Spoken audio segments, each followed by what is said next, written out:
Haleluya, haleluya, haleluya. Ndabasuhuje mu izina ry'Umwami wacu Yesu Kristo. Uyu ni umunsi udasanzwe, ni umunsi Imana impaye mesaje idasanzwe igenewe abizera. Katubanze dusome ijambo ry'Imana, hanyuma mbagezeho icyo Imana yashatse ko mwumva uyu munsi kugira ngo ihumure ryayo ribe muri mwe rigwiriye rwose. Turasoma ijambo ry'Imana dusanga mu gitabo cy'umuhanuzi Yeremiya, igice cya 17 guhera ku murongo wa 7. Dusome mu izina rya Yesu. Hahirwa umuntu wizera Uwiteka, Uwiteka akamubera ibyiringiro, kuko azahwana n'igiti cyatewe hafi y'amazi, gishorera imizi mu mugezi. Ntikizatinya amapfa nacana, ahubwo ikibabi cyacyo kizahorana itoto. Ntikizita ku mwaka wacanyemo amapfa, kandi ntikizareka kwera imbuto zacyo. Amen. Mana, mu izina rya Yesu Kristo, turagushimiye kubw'uyu munsi mwiza waremye kugira ngo tuwuhembukiremo, tuwunezererwemo ku bwa Kristo Yesu. Reka iyi mesaje wampaye kugira ngo abantu bayumve, uzayumva wese ubugingo bwe buzongere buhembukire muri Kristo Yesu, kandi ubuzima bwe buzahindurwe n'iyi mesaje Imana imuhaye. Buri muntu wese azimurwe mu ntege nkeya, ashyirwe mu mbaraga kubw'iyi mesaje. Urakoze yuko ubikorera mu bugingo bw'abizera ku bwa Kristo Yesu Umwami wacu. Amen. Nagiye kubona mbona mpagaze ahantu ndi kumwe n'abagabo babiri, umwe yari ari iburyo bwanjye, undi ari ibumoso bwanjye. Nari nkanuye ndebesha amaso yanjye, ariko nitegereje hakurya y'aho twari duhagaze njye n'abo bagabo, mbona hariyo umusozi muremure cyane w'itaka gusa, umusozi w'igitaka. Mbona ni muremure cyane ku buryo budasanzwe, wendaga nko gukora ku ijuru, ariko nkabona ari itaka gusa. Uwo musozi ntabwo wari ufite igiti kiwuteyeho cyangwa imizi y'ibiti yaba iwufashe.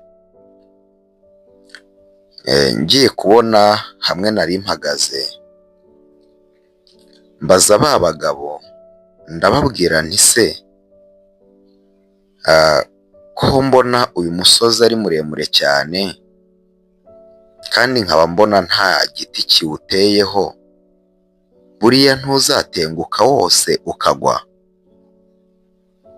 Ngiye kubona mbona bataragira ijambo na rimwe bansubiza, mbona amaso yanjye arahumije, mbona ndahumirije ku maso. Uwa mbere aratangira arambwira ngo uriya musozi uteyeho ishyamba ry'ibiti byinshi cyane, ntushobora gutenguka ngo uhubuke.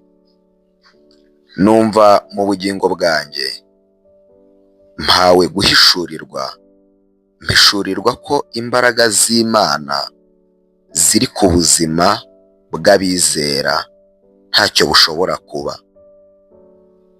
Uwa kabiri nawe arongera aravuga ngo uriya musozi uriho imizi yinjira mu butaka bwawo, bugakomera ngo ntibutenguke. Numva mu mutima wanjye aho nari mpagaze hagati yabo, mpawe guhishurirwa ko hari ubuzima bw'Imana buri mu muntu wayo, hari ubuzima bw'Imana buba mu bantu bayo. Wa wundi wabanje arongera aravuga ngo hari n'abaturage benshi batuye kuri uwo musozi, bubatseyo amazu menshi. Numva mu mutima wanjye mpishuriye ko hari imibereho y'abizera ihishwe muri Kristo Yesu. Barakomeza baravuga, wa wundi arongera avuga ngo hari n'inzira nyabagendwa nyinshi zizamuka ziva hasi kuri uwo musozi zijya hejuru ku gasongero k'uwo musozi. Numva mpishuriwe ko ubuzima bw'abizera bufite icyerekezo. Icya kabiri mpishurirwa ko batazaguma inaha, ahubwo abizera abera b'Imana bazataha. Hanyuma abo bagabo bamaze kuganira bansobanurira ibiri kuri uwo musozi, ndatangara cyane. Mwibuke ko nari mpumirije ku maso. Icyantangaje wakibaza ngo ni iki? Natangajwe n'uburyo mu gihe nari nkanuye ndebesha amaso yanjye y'umubiri, nta kintu na kimwe muri ibyo byose bavuze nigeze mbona kuri uwo musozi nk'uko bakivuze. Uwo musozi nawurebaga n'amaso yanjye y'umubiri, nkabona ari umusozi ugizwe n'ibitaka gusa, ushobora gutenguka umunota uwo ari wo wose, ukagira ibyo wangiza n'abo wangiza. Ariko mpumirije numva umutima wanjye urakangutse uba maso. Uko bavuga ibiti kuri uwo musozi, mpumirije ngahita mbona koko bya biti biriho ni ishyamba rigari cyane. Bavuga imizi, ngahita mbona imizi yashoreye muri uwo musozi. Bavuga abaturage bahubatse, ngahita mbona hariho amazu menshi ndetse hariyo n'abantu, kandi mpumirije akaba ari bwo mbibona. Bavuga inzira, ngahita mbona hariho inzira nyabagendwa ziri kuri uwo musozi. Numva ntangajwe nabyo, ndababaza ati se ko mu gihe nari nkanuye ndebesha amaso yanjye y'umubiri, mw'ibyo byose muvuze nta na kimwe nigeze mbona, ariko maze guhumiriza ko byose uko mwagendaga mubivuga nari meze nk'aho ahubwo ngiye nareba, mbona ibyo muvuze byose ndabibona. Hanyuma numva ndasubijwe ngo hari igihe utazigera ubonera Imana mu bigaragara, ahubwo ukayibona mu kwizera honyine, akaba ariho uyibonera.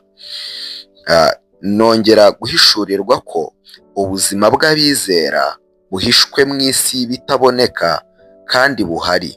Birashoboka ko ureba ukabona nta buzima, ariko mu isi y'ibitaboneka niho ubuzima bw'abizera buhishwe.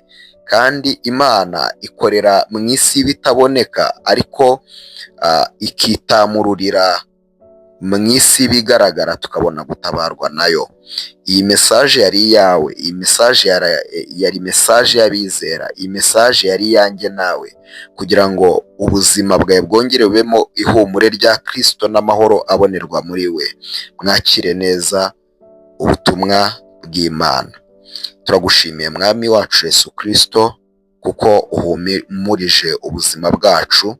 Turagushimiye yuko uduhaye aya makuru. Ijambo rye ryavuze ngo hahirwa umuntu kwizera kandi ukamubera ibyiringiro, azahwana n'igiti cyatewe ku mugezi kigashorera imizi yacyo muri wo, ntabwo kizatinya umwaka amapfa yacanyemo, kandi n'ibibabi byacyo ntabwo bizuma, ahubwo kizahora gifite ubushobozi bwo kwera imbuto.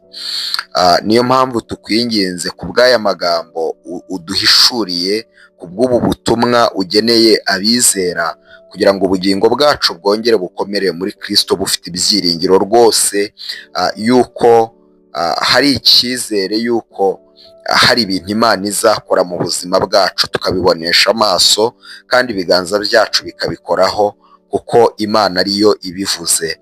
Urakoze Mwami. Humuriza rero ubu bugingo bwa mwene data wumvise iby'aya magambo, kandi yongere yimuke mu ntege nkeya ajye mu mbaraga zo muri Kristo Yesu. Ni ku bwa Kristo dusabye byose twizeye Umwami wacu. Amen.